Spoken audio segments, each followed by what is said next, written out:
Oke, assalamualaikum warahmatullahi wabarakatuh. Kembali lagi bersama channel Butuh Waktu. Kali ini saya akan menerangkan tentang manajemen modal kerja. Nah, jadi manajemen modal kerja itu adalah aset lancar dikurangi hutang lancar. Itu menurut sebagian para ahli. Dan kemudian ada juga manajemen modal kerja itu adalah seluruh harta apapun itu, baik lancar maupun tetap, yang mampu menghasilkan laba di tahun tertentu.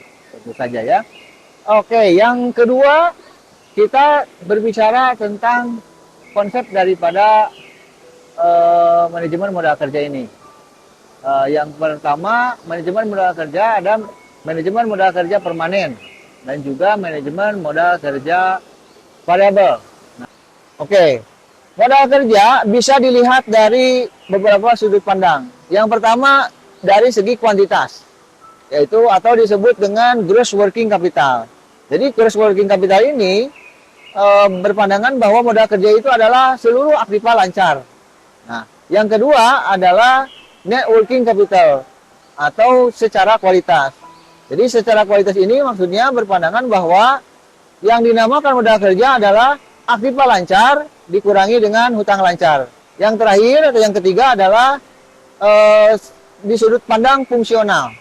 Nah, dalam sudut pandang fungsional ini, modal kerja fungsional, yaitu aset, mau itu aktiva lancar ataupun tetap, itu yang mempengaruhi atau yang berpotensi menghasilkan laba.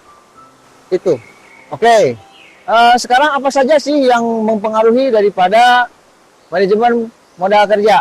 Nah, yang pertama bisa volume penjualan, yang kedua itu terkait dengan musim atau siklus, yang ketiga terkait dengan perubahan teknologi atau perkembangan teknologi, yang keempat terkait dengan keputusan daripada atau kebijakan daripada perusahaan. Bagaimana sih cara menentukan modal kerja? Yang pertama bisa melakukan dengan metode keterikatan dana. Yang kedua yaitu bisa melakukan dengan metode perputaran modal kerja atau yang disebut dengan working capital turnover. Oke, yang pertama perputaran modal kerja apa yang disyaratkan? Yang pertama itu lamanya waktu atau lamanya hari yang dibutuhkan. Yang kedua adalah kebutuhan kas per hari. Oke, sekarang bagaimana cara melihat bahwa modal kerja kita atau perputaran modal kerja kita efisien?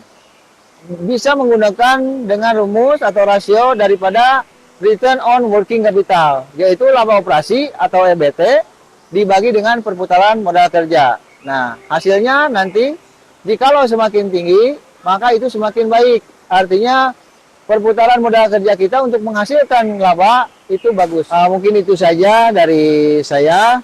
Mohon maaf bila ada penjelasan yang kurang dimengerti. Terima kasih. Assalamualaikum warahmatullahi wabarakatuh.